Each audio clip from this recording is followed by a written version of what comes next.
Ya Allah. Terus bagaimana hubungan dengan anak saya yang sekolah di pesantren? Pak, ini mau nanya, Kita sudah bersuci atau berwudu, Terima kasih kemudian Bapak. bersentuhan dengan suami, apakah wudunya? Bismillah. Assalamualaikum warahmatullahi wabarakatuh. Alhamdulillah hamdan katsiran thayyiban mubarakan fi kama yuhibbu rabbuna wa yarda. Wassalatu wassalamu ala Rasulillah wa ala alihi wa sahbihi wa man tabi'ahum bi ihsani ila yaumiddin amma ba'd. Ikuti Islam, azani Allah wa yakum, para pemirsa Fatwa TV dan juga para pendengar radio dimanapun Anda berada. Alhamdulillah senang sekali di kesempatan yang berbahagia ini kami dapat menyapa Anda kembali di program live interaktif pembahasan tema tentang hidup indah dengan sunnah. Dan kali ini pemateri kita, guru kita, Al-Ustadz Dr. M.A. Hasan Ayatullah Hafizahullahu Ta'ala, yang beliau dia adalah salah satu anggota Dewan Fatwa Perhimpunan Al-Irsyad. Salawat serta salam semoga tercurahkan kepada suri teladan kita Nabi Muhammad Sallallahu Alaihi Wasallam beserta para keluarganya, para sahabatnya, juga para pengikutnya hingga akhir zaman nanti. Allahumma amin. Ikuti Islam, azani Allah wa yakum, para pemirsa Fatwa TV dimanapun Anda berada. Kami informasikan juga untuk live interaktif ini kami direlay oleh beberapa stasiun radio.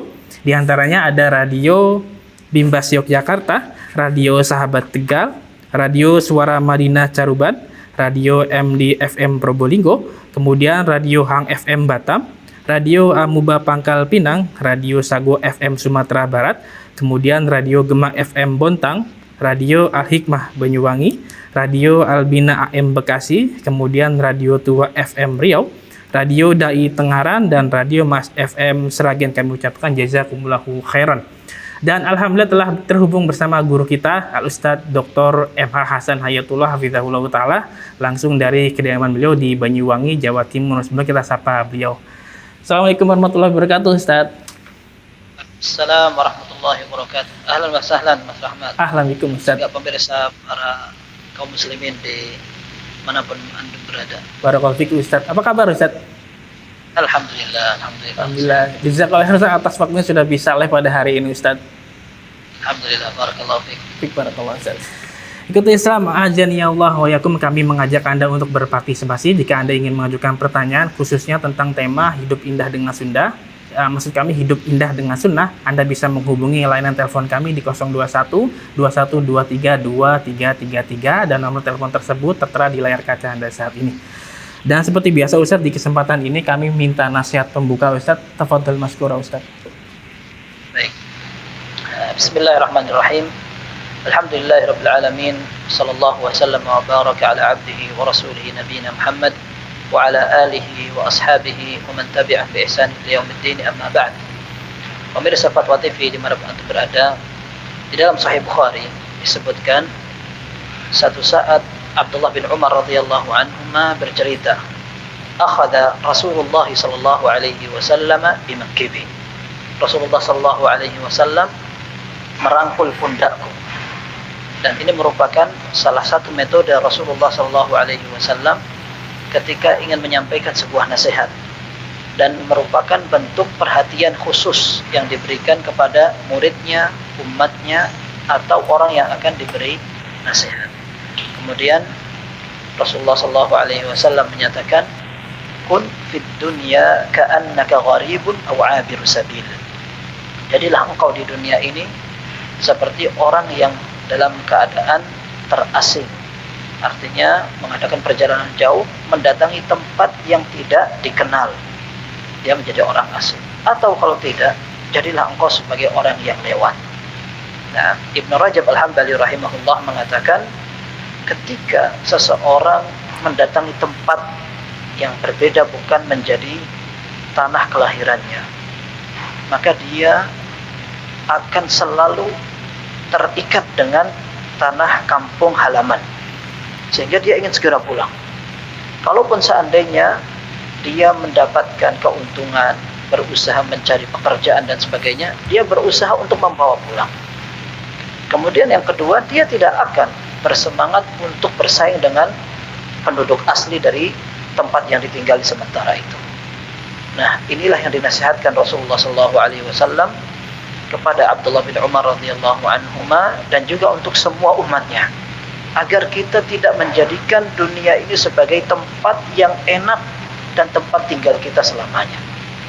Diharapkan kita hanya menjadi orang yang singgah sementara, sehingga lamunan, tujuan, dan cita-cita kita adalah negeri akhirat. Ini juga pernah dinasihatkan oleh Ali bin Abi Thalib radhiyallahu anhu. Beliau mengatakan, irtahalat dunya mudbirah. Dunia semakin lama semakin pergi meninggalkan kita. Wartahalatil akhiratu muqbilah. Kemudian akhirat kini semakin dekat untuk menyongsong kita. Walikulli minhuma banun. Masing-masing dari dua alam tersebut memiliki anak-anak dan penghuni. Fakunu min abna'il akhirah wa la takunu min abna'id dunya. Jadilah kalian sebagai penghuni akhirat. Jangan kalian lebih memilih menjadi penghuni dunia. Fal-yawm 'amalun wa la hisab, wa ghadan hisabun wa la 'amal. Kata Ali bin Abi Thalib radhiyallahu anhu, sekarang adalah kesempatan untuk beramal. Dan besok tidak bisa beramal, akan tetapi adanya adalah perhitungan. Maka orang yang bijak, orang yang kenal agamanya, orang yang mengetahui hakikat kehidupan dunia untuk kemudian berganti dengan kehidupan akhirat, akan menjadikan kesempatan hidup di dunia untuk berbekal menuju alam akhirat. Semoga Allah Subhanahu wa taala senantiasa membimbing kita, menunjukkan kita, memberi kekuatan agar kita senantiasa memanfaatkan kesempatan yang Allah berikan, ilmu yang Allah berikan untuk menghidupkan sunnah Nabi SAW yang akan bermanfaat untuk kita baik di dunia maupun di akhirat. Hadza wallahu a'lam. Sallallahu alaihi wasallam baraka nabiyina Muhammad wa ala alihi wa sahbihi ajma'in. Ustaz, jazakallahu wa barakallahu fikum atas nasihat yang sangat bermanfaat sekali. Alhamdulillah, ikut Islam azani Allah wa yakum. Semoga Allah Subhanahu wa taala senantiasa memberikan taufik untuk kita untuk bisa memahami apa yang disampaikan, dan semoga Allah Subhanahu wa taala senantiasa memberikan kekuatan untuk kita untuk bisa beramal saleh. Ikut Islam azani Allah wa yakum, kami mengajak Anda untuk berpartisipasi. Jika Anda ingin mengajukan pertanyaan, Anda bisa menghubungi layanan telepon kami di 021 2123 2333. Dan kepada Ustaz mohon izin bisa langsung dibacakan pertanyaan yang pertama, Ustaz. Baik, silakan.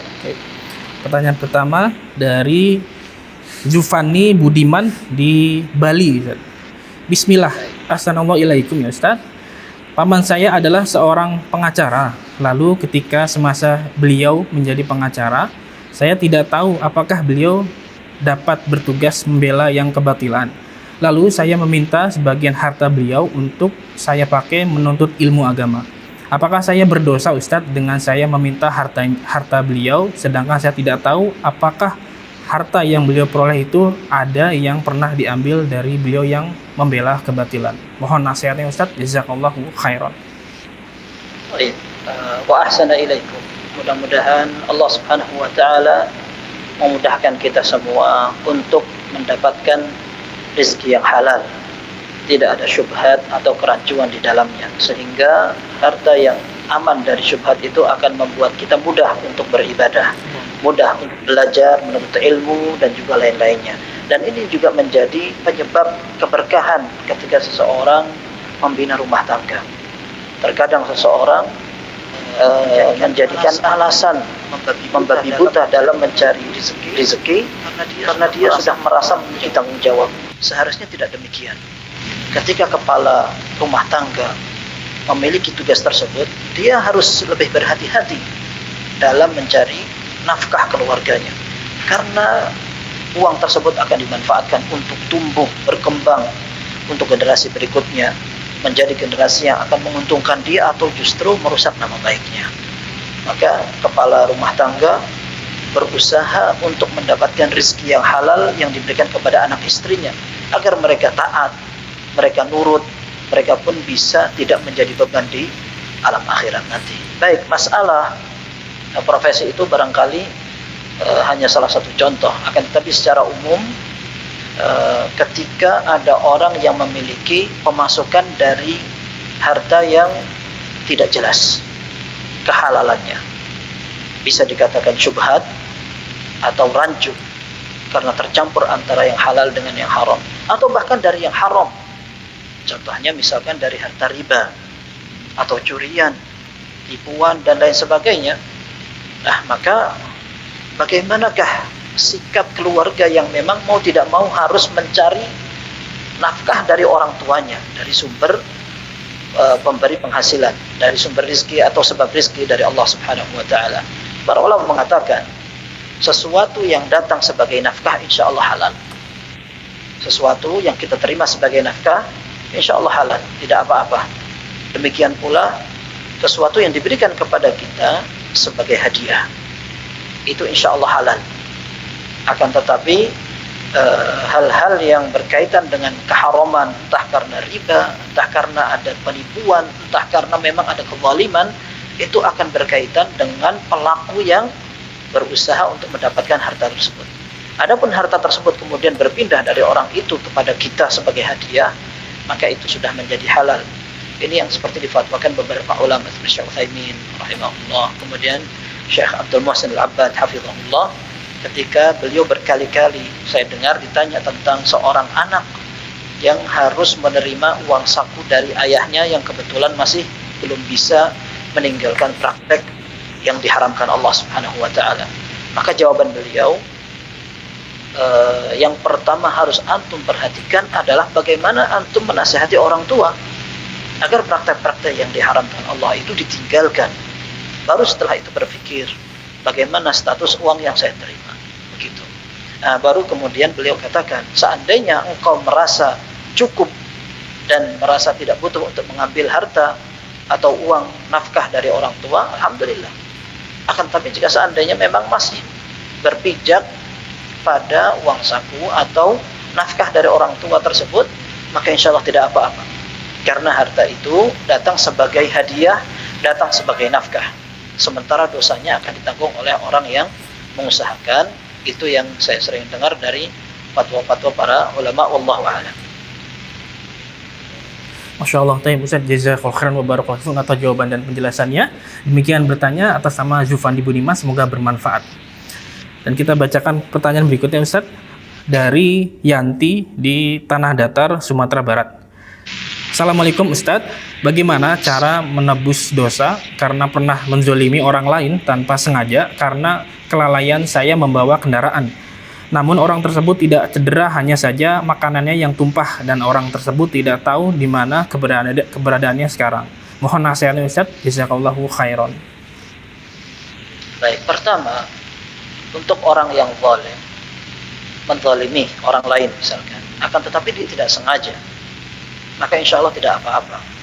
Dia tidak berdosa karena kezaliman itu tidak dilakukan dengan kesengajaan. Insya Allah tidak mengapa.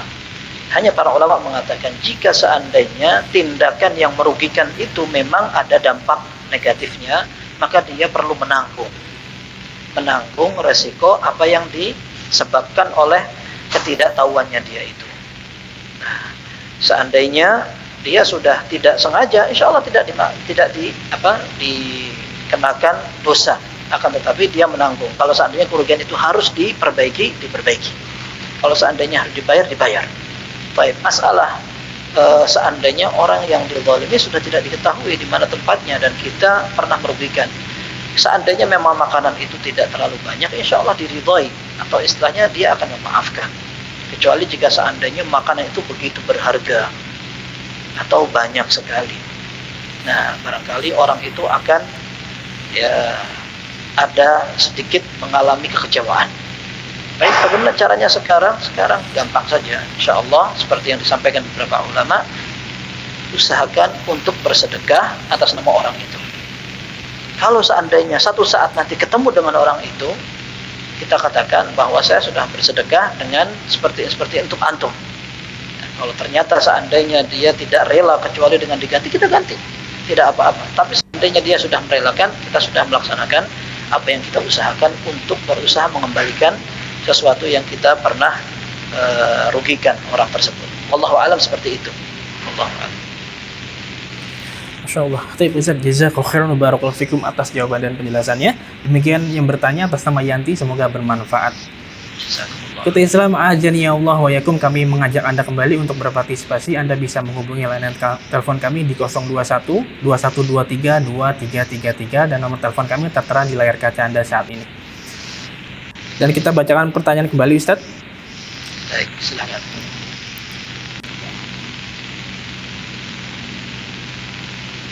Ini yang akan menikah dari Rangga Sonata Weri di Jambi, Ustadz.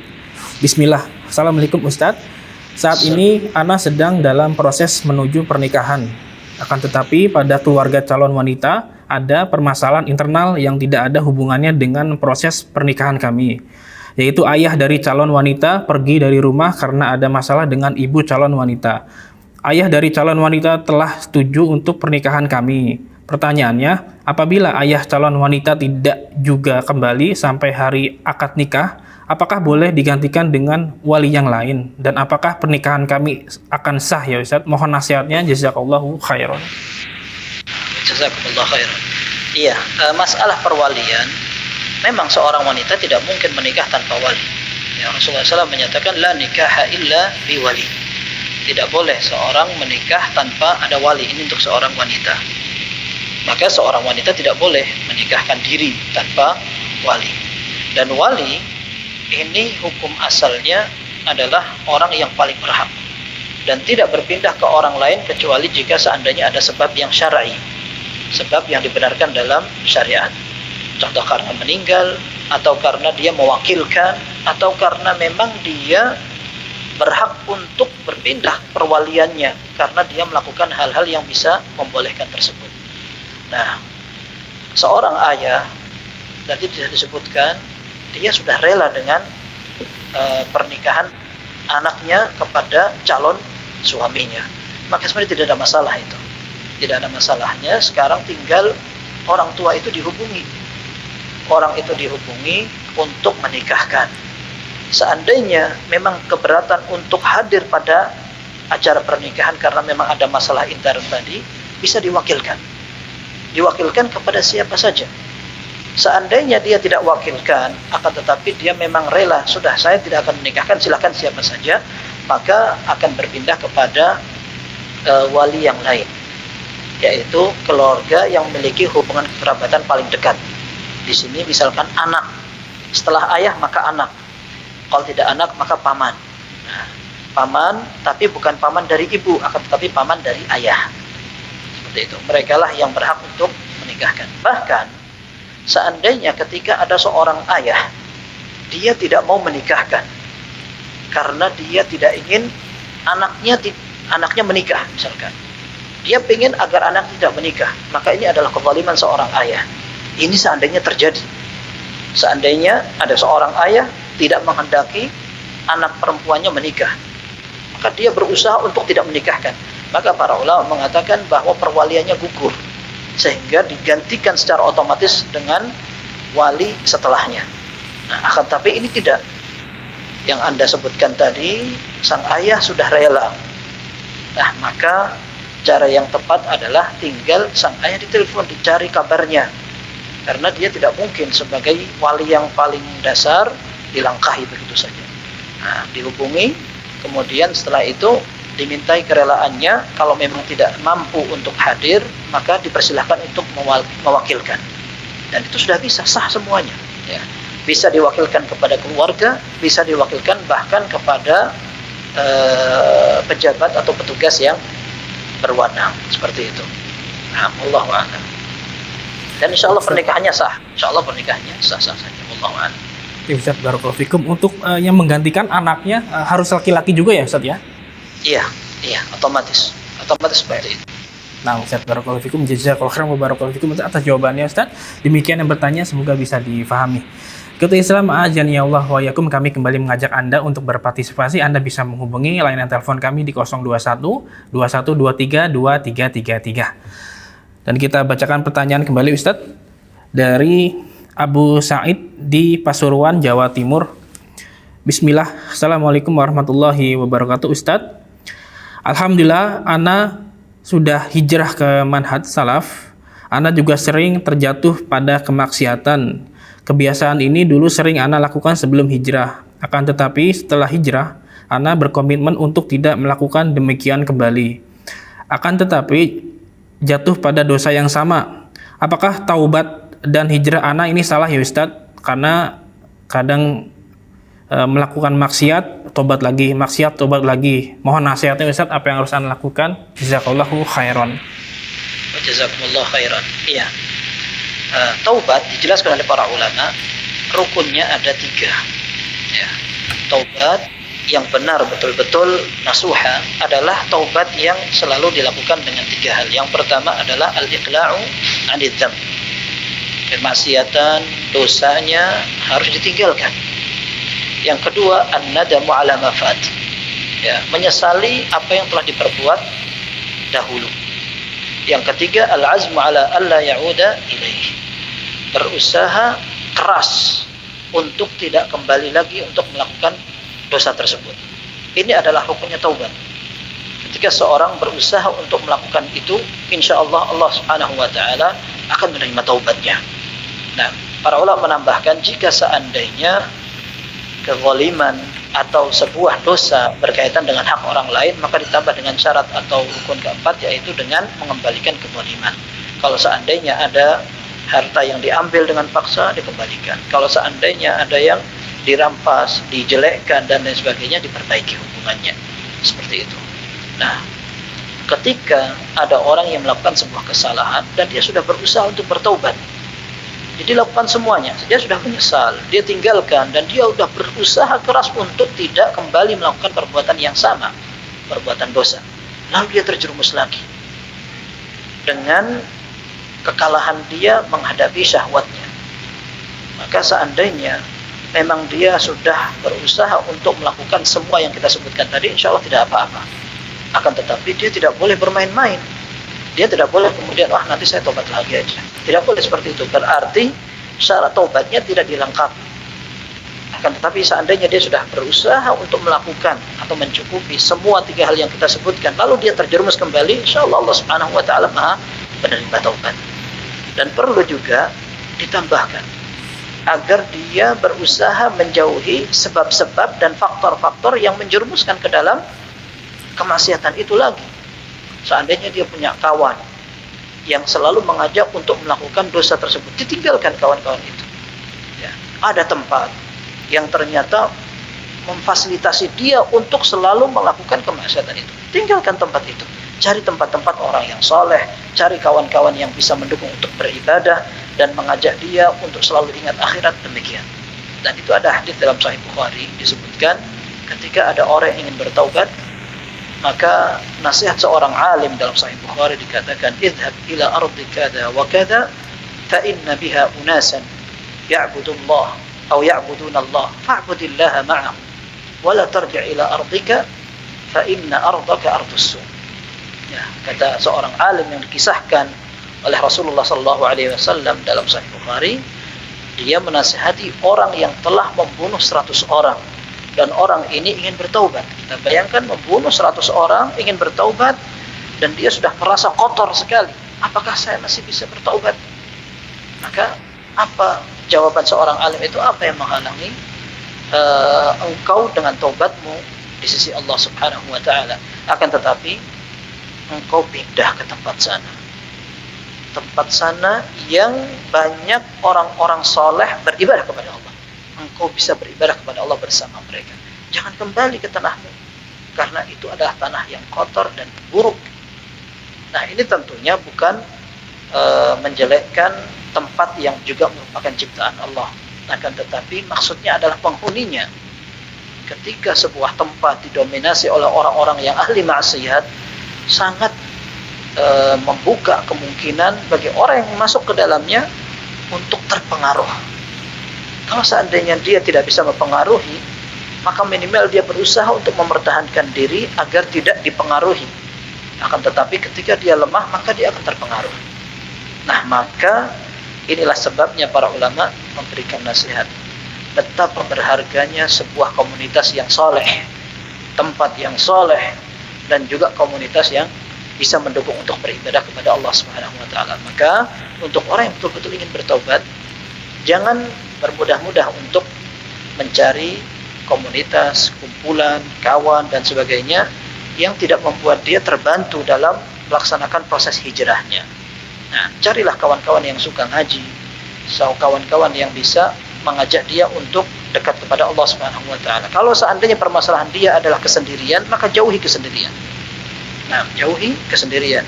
Jika seandainya permasalahan itu dari anak muda yang biasa suka menyendiri, maka jauhi kesendirian. Cari kawan-kawan yang kira-kira membuat dia tidak gampang terperangkap oleh jebakan syaitan. Seperti itu. Ini barangkali yang bisa mudah-mudahan menjadi saran dan masukan. Wallahu a'lam. Masya Allah. Baik Ustaz, jazakallahu khairan wa barakallahu fikum atas jawaban dan penjelasannya. Demikian yang bertanya, semoga bisa difahami. Dan kita coba bacakan kembali pertanyaan yang sudah masuk Ustaz. Dari Abu Ubaidillah di Depok, Jawa Barat. Bismillah, Ustaz izin bertanya, tempat saya bekerja memiliki karyawan ikhwan dan akhwat. Bagaimana tata cara mengatur tempat kerja, perjalanan dinas keluar kota, komunikasi di lingkungan kerja, dan lainnya agar tidak menimbulkan fitnah dan dosa? Atau lebih baik untuk akhwat tersebut berhenti digantikan ikhwan semua? Mohon nasihatnya Ustaz, jazakallahu khairan. Ya, ini permasalahan juga. Ketika mau tidak mau kita berhadapan dengan kenyataan ikhtilat, bercampurnya laki-laki dengan perempuan yang bukan mahram dalam satu tempat. Ini merupakan peluang untuk membuka fitnah. Ya, kita tidak bersuudzon atau berprasangka buruk kepada saudara kita seiman. Akan tetapi kita berprasangka buruk kepada syaitan. Ya.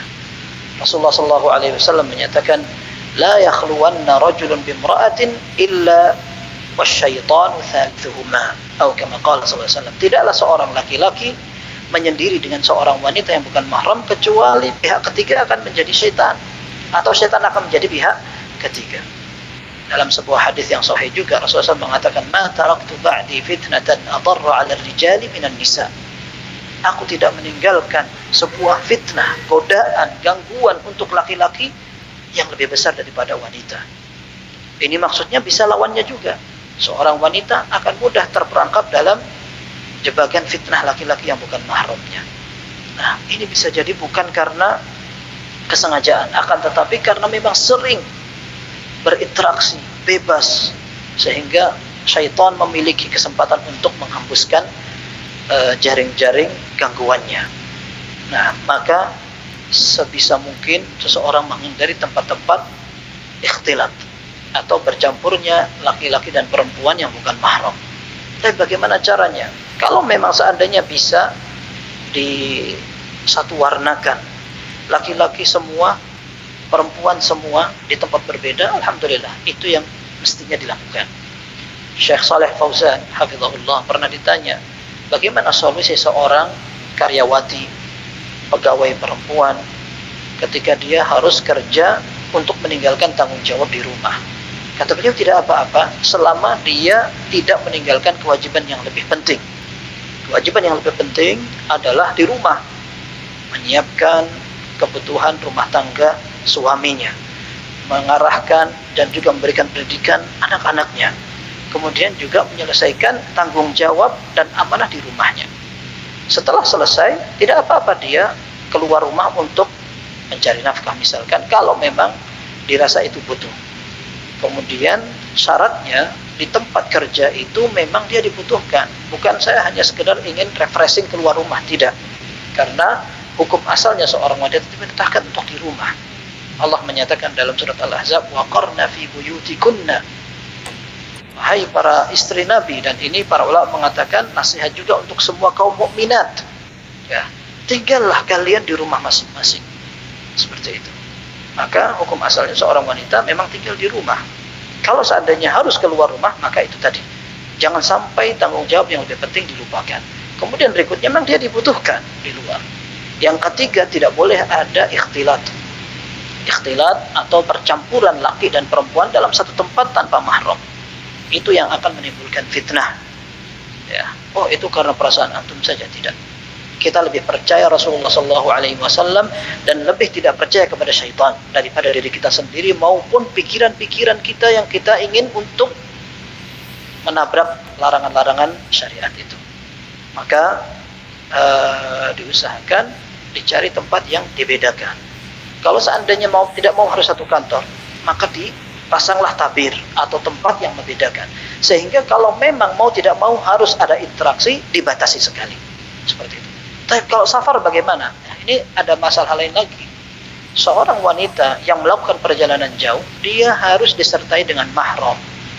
Dalam hadis yang sahih, Rasulullah SAW menyatakan, la yahillu limra'atin tu'minu billahi wal yawmil akhir an tusafira masirata yawmin wa laylatin illa ma'adhi mahram. Tidak halal bagi seorang wanita yang beriman kepada Allah dan hari akhir untuk melakukan perjalanan jauh dengan jarak tempuh sehari semalam. Ini menggunakan unta, bukan menggunakan pesawat, ya.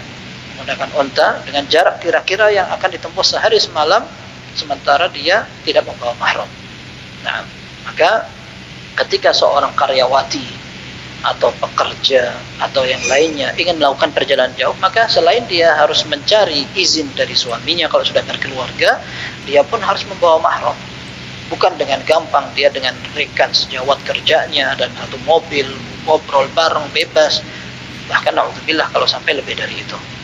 Nah, kemudian kalau seandainya ngobrol, para ulama bolehkan. Dan memang ada dalilnya, Rasulullah SAW mengobrol dengan beberapa sahabiat, tidak apa-apa, akan tetapi sebatasnya. Dan tidak melenggak-lenggokkan suara sambil tersenyum lebar, kemudian berketawa bebas, seolah-olah mereka menikmati perbincangan yang hangat. Tidak boleh seperti itu. Wala takhda'na bil qawli fayatma'a alladhi fi qalbihi marad. Kata Allah Subhanahu wa taala, dan hendaklah kalian jangan mengempukan, ya, melenggak-lenggokkan suara, ya, sehingga membuat orang yang hatinya ada penyakit tergerak untuk melakukan atau menginginkan sesuatu yang dosa. Seperti itu. Maka seorang ketika akan keluar dan harus berinteraksi dengan lawan jenis, maka diusahakan semua itu terbatas pada hal-hal yang dibutuhkan dan dengan cara yang berhati-hati. Ya, tidak boleh seorang bersantai-santai, bercanda dan lain sebagainya. Nah, demikian wallahu a'lam. Ustaz, jazakallahu khairan wa barakallahu fikum atas jawaban dan penjelasannya. Demikian bertanya, semoga bisa difahami.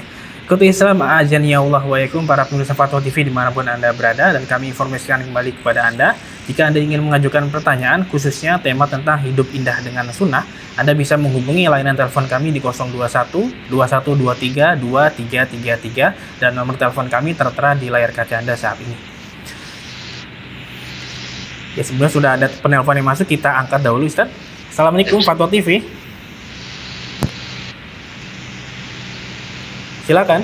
Assalamualaikum Fatwa TV. Waalaikumsalam warahmatullah. Ini mau tanya, Pak. Iya. Ada anak wanita hasil zina itu mau nikah gitu, ya. Yang jadi bapaknya ya yang zinanya itu, maksudnya itu. Yang berhaknya diwali itu siapa ya, Pak ya? Ibunya itu punya adik laki-laki, punya kakak laki-laki juga. Ya, itu aja mungkin. Cukup, Bapak? Cukup ya. Assalamualaikum. Waalaikumsalam warahmatullahi wabarakatuh. Terima kasih Bapak sudah menelpon di Fatwa TV. Tafadhal Ustaz. Baik. Itu masalah kaitannya dengan anak yang dilahirkan dari perzinaan. Para ulama mengatakan memang ada terjadi silang pendapat di kalangan para ahli fikih. Dan mereka mengatakan, menurut pendapat mayoritas ulama, anak yang dilahirkan dari zina tidak dinisbatkan kepada ayahnya atau ayah biologis, tidak. Akan tetapi dinisbatkan kepada ibunya. Sekalipun akhirnya anak itu akan diasuh oleh ibunya yang sudah menikah dengan suaminya. Nah, maka anak itu tetap dinisbatkan kepada ibunya, sehingga nasabnya hanya diberikan kepada ibunya, tidak menyambung kepada bapaknya sebagaimana anak-anak yang lahir wajar. Berarti bagaimana dalam masalah perwalian? Maka ayah biologis atau ayah angkat atau suami ibunya tidak berhak untuk menjadi wali secara sah dalam syariat, karena memang tidak ada hubungan nasabnya dan tidak ada hubungan kekerabatan. Maka ibunya pun tidak mungkin menjadi wali, karena wali harus laki-laki. Nah, ini wallahu a'lam yang dinasihatkan oleh para ulama.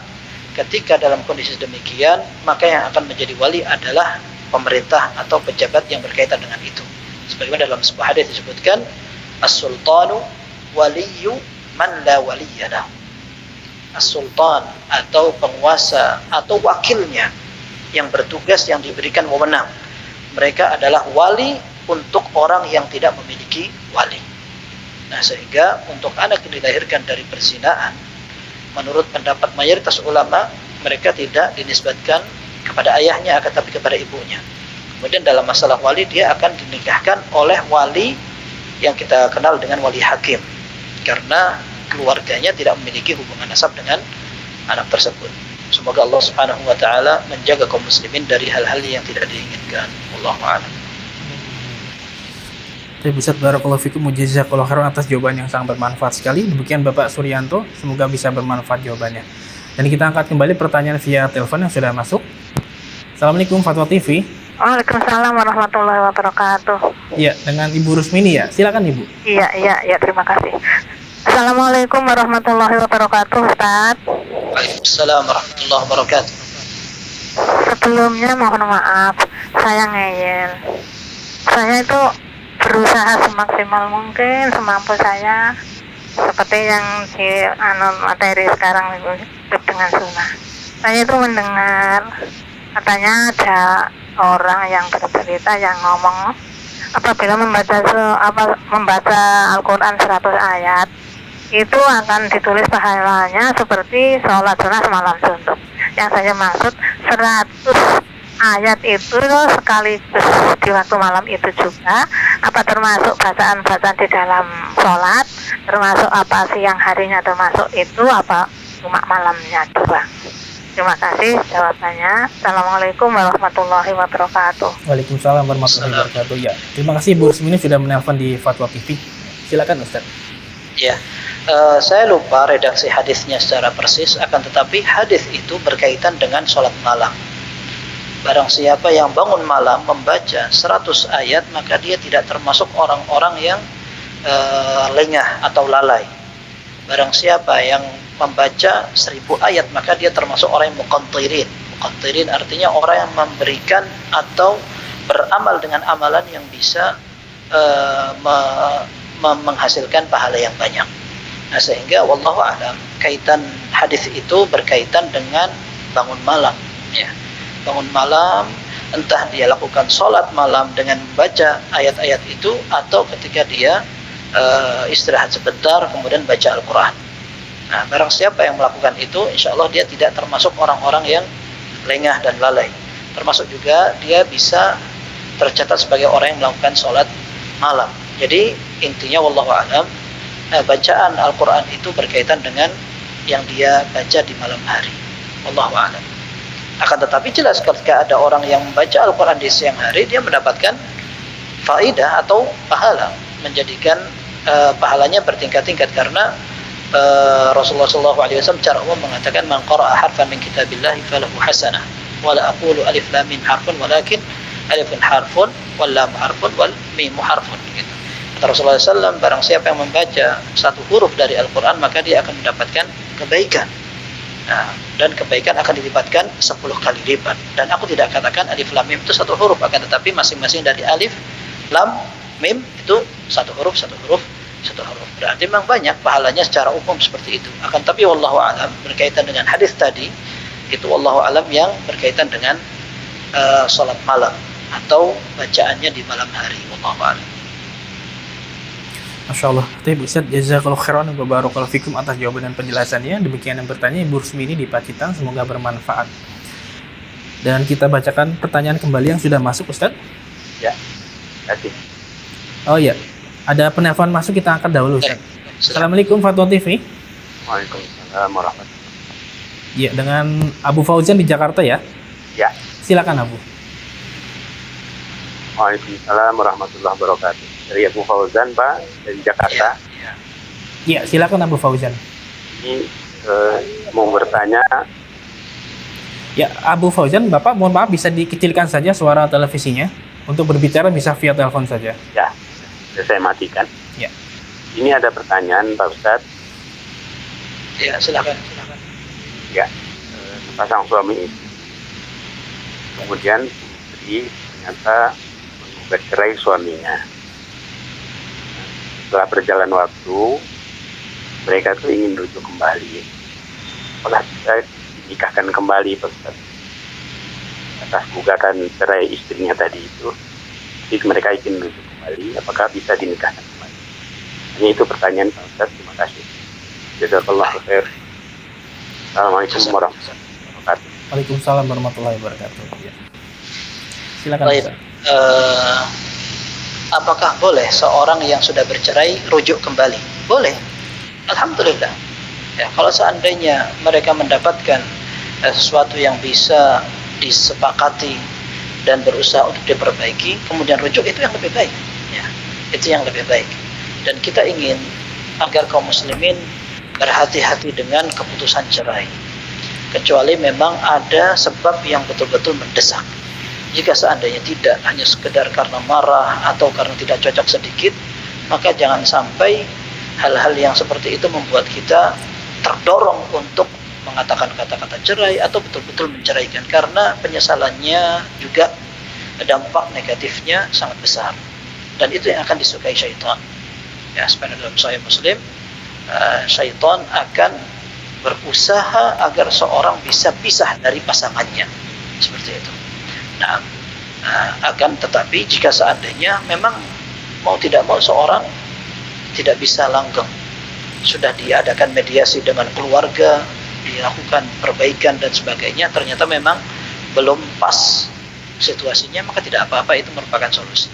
Baik, berkaitan dengan pertanyaannya, bolehkah seorang rujuk kembali dengan orang yang pernah diceraikan? Boleh, akan tapi kita harus tahu bahwa jika seandainya seorang suami menceraikan istrinya, maka istrinya akan berada pada masa iddah,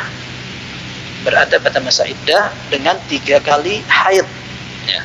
Para ulama mengatakan ini ada perbedaan pendapat, ada yang mengatakan 3 kali haid atau 3 kali suci dari haid. Yang jelas 3 masa itu. Ya, 3 masa itu. Nah, ketika istrinya dicerai, dia dalam kondisi suci, ya, kemudian ditunggu haid pertama, kemudian haid kedua, haid ketiga. Nah, setelah itu resmilah istrinya betul-betul terceraikan. Adapun sebelum 3 kali masa haid itu, maka istrinya masih ada dalam masa iddah. Selama masa iddah itu, suami yang pernah menceraikan istrinya berhak untuk merujuk langsung tanpa ada pernikahan kembali, ya, tanpa mengadakan pernikahan kembali, akad kembali, tidak perlu, langsung saja dengan melakukan hal-hal yang menunjukkan adanya ketertarikan dia terhadap istri yang sudah diceraikan itu, maka itu sudah dianggap rujuk. Seperti dia cium, dia sentuh, atau dia ajak untuk berkhalwat atau menyendiri, itu menunjukkan bahwa ada kecenderungan untuk kembali. Itu sudah cukup untuk menjadi rujuk. Nah, jadi ini yang berkaitan dengan seorang wanita yang ada dalam masa iddah. Orang masa iddah, maka suaminya bisa untuk merujuk langsung istrinya. Begitu. Akan tetapi, jika seandainya sang istri sudah menyelesaikan masa iddah yang 3 uruf itu, 3 masa haid atau 3 masa suci dari haid, maka pada saat itu dia perlu mengadakan pernikahan ulang karena cerainya sudah betul-betul jatuh. Nah, ada kondisi berikutnya, yaitu perceraian yang sudah berulang 2 kali. Perceraian yang sudah berulang 2 kali, lalu jatuh pula ke perceraian yang ketiga kali. Nah, ini namanya talak raj'i, talak bain. Jadi ada talak itu ada 2. Yang pertama adalah talak raj'i, talak yang masih membuka kesempatan untuk rujuk. Seperti tadi kondisinya, ya, seorang suami menceraikan istrinya, kemudian istrinya masih dalam masa iddah, maka dia langsung rujuk tanpa ada pernikahan ulang. Atau istrinya sudah masa iddahnya selesai, maka dia masih berhak untuk merujuk dengan mengadakan pernikahan ulang. Nah, ini berlaku 2 kali. Diceraikan istrinya, kemudian dia rujuk. Diceraikan lagi, dia rujuk. Nah, ketika yang ketiga dia marah lagi, kemudian diceraikan lagi istrinya, ini sudah berubah statusnya menjadi talak bain. Talak bain itu adalah perceraian yang tidak bisa dilakukan setelahnya rujuk, sampai sang istri menikah dengan laki-laki lain. Menikah dengan laki-laki lain, kemudian kalau seandainya la qadarullah, semoga tidak terjadi, akan tetapi seandainya terjadi, istri yang sudah menikah dengan laki-laki lain, kemudian ada masalah lagi, cerai lagi, maka dia baru boleh kembali ke suaminya yang pertama. Nah, ini namanya talak bain. Nah, boleh rujuk, boleh, akan tapi prosesnya seperti itu. Dan tidak boleh ada muhallil. Muhallil itu artinya biar istri ini bisa kembali ke suami pertama, saya rela menjadi suami sementara. Itu namanya muhallil. Rasulullah SAW melaknat orang yang menjadi muhallil dan juga muhallilalah. Muhallilah artinya orang yang memang difasilitasi untuk rujuk setelah tolak bain. Sama-sama dilaknat, tidak boleh. Ya. Seorang Rasulullah SAW mengatakan la'ana Rasulullah SAW al-muhallil wal muhallilalah. Atau kama qala sallallahu alaihi wasallam. Ya, Rasulullah SAW melaknat seorang suami yang menikah untuk menjadi suami sementara agar sang istri bisa kembali ke suami pertamanya. Tidak boleh seperti itu. Dan ketika seorang istri yang sudah ditolak bain oleh suaminya sampai 3 kali tidak dirujuk lagi, maka dia harus menikah dengan laki-laki lain dan betul-betul harus melakukan hubungan suami istri. Tidak boleh hanya sekedar tidak apa-apa saya nikahi dia, setelah itu langsung saya ceraikan. Tidak boleh seperti itu. Yang pertama, karena tadi ancaman Rasulullah SAW akan dilaknat orang yang menjadi suami sementara agar dia sekedar halal untuk suami pertamanya. Dilaknat oleh Rasulullah SAW. Yang kedua, pernah ada kasus di dalam perjalanan Rasulullah SAW dengan para sahabatnya. Seorang wanita mengatakan, ya Rasulullah, suami saya ini, ada seorang sahabiyah atau sahabat wanita datang ke Rasulullah, ya Rasulullah, suami saya ini, maksudnya yang kedua, dia ini sudah pernah diceraikan oleh suami pertama, kemudian nikah sama suami kedua. Nah, dia keluhkan suami keduanya tidak bisa melayani saya, nafkah batin saya tidak dapatkan. Maka Rasulullah SAW melihat apakah betul demikian. Ternyata suami keduanya punya anak banyak, berarti tuduhan wanita ini tidak benar. Oh, kamu hanya pengen kembali ke suami pertama. Tidak. Hatta tadhuqi usailatahu wa yadhuqa usailataki. Sampai kalian berdua saling merasakan pasangannya. Seperti itu kata Rasulullah SAW. Nah, ini dalam kondisi talak bain. Talak bain proses seperti itu. Adapun talak raj'i atau talak yang masih bisa dirujuk dengan mudah adalah ketika pada perceraian 2 kali. Yang pertama, nah, ketika seorang suami menceraikan istrinya, kemudian rujuk, kemudian menceraikan lagi istrinya, maka dia masih bisa merujuk. Tapi kalau sudah menceraikan 3 kali sudah tidak bisa lagi. Kemudian merujuknya seperti yang kita sampaikan tadi. Kalau wanita atau istrinya masih berada pada masa iddah, maka dia tinggal menemui istrinya dan melakukan hal-hal yang kira-kira menunjukkan bahwa dia ada kecenderungan ingin kembali. Itu sudah cukup menjadi rujuk dan dia perlu minta saksi. Saya dulu pernah menceraikan dan sekarang saya merujuk saksi agar tidak main-main. Seperti itu. Nah, adapun seandainya istrinya sudah keluar dari masa iddah, maka dia adakan akad baru. Seperti itu. Wallahu a'lam. Wallahu a'lam. Nah, Ustaz, jazakallahu khairan wa barakallahu fiikum atas jawaban dan penjelasannya. Demikian bertanya, semoga bisa difahami. Dan kita angkat pertanyaan terakhir di kesempatan kali ini, Ustaz, dari Bapak Fauzan. Assalamualaikum, Fatwa TV. Waalaikumsalam. Mohon maaf Pak Ustadz, ini Ya. kasusnya ya, istri yang menggugat cerai Pak Ustadz. Jadi bukan diceraikan oleh suami, dia diceraikan tapi karena gugatan si istri Pak Ustadz. Nah, apakah kasus seperti ini bisa mereka nikah kembali? Itu ya maksud saya Pak Ustadz. Terima kasih. Assalamualaikum warahmatullahi wabarakatuh. Assalamualaikum warahmatullahi wabarakatuh. Wallahu a'lam.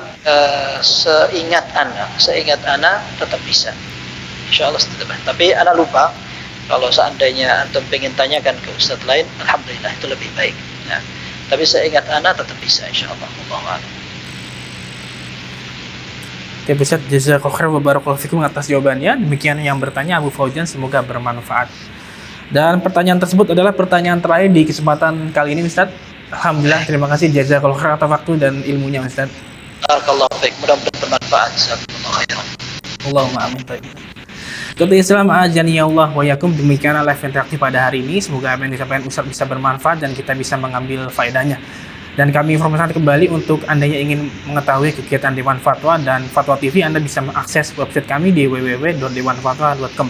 Demikian live interaktif pada hari ini. Semoga apa yang disampaikan Ustaz bisa bermanfaat dan kami ingatkan kembali untuk live interaktif insya Allah setelah ini bersama Al-Ustaz Dr. Erwandi Tarmizi Hafizahullah Ta'ala, pembahasan tema ekonomi Islam pukul 17.00 waktu Indonesia Barat.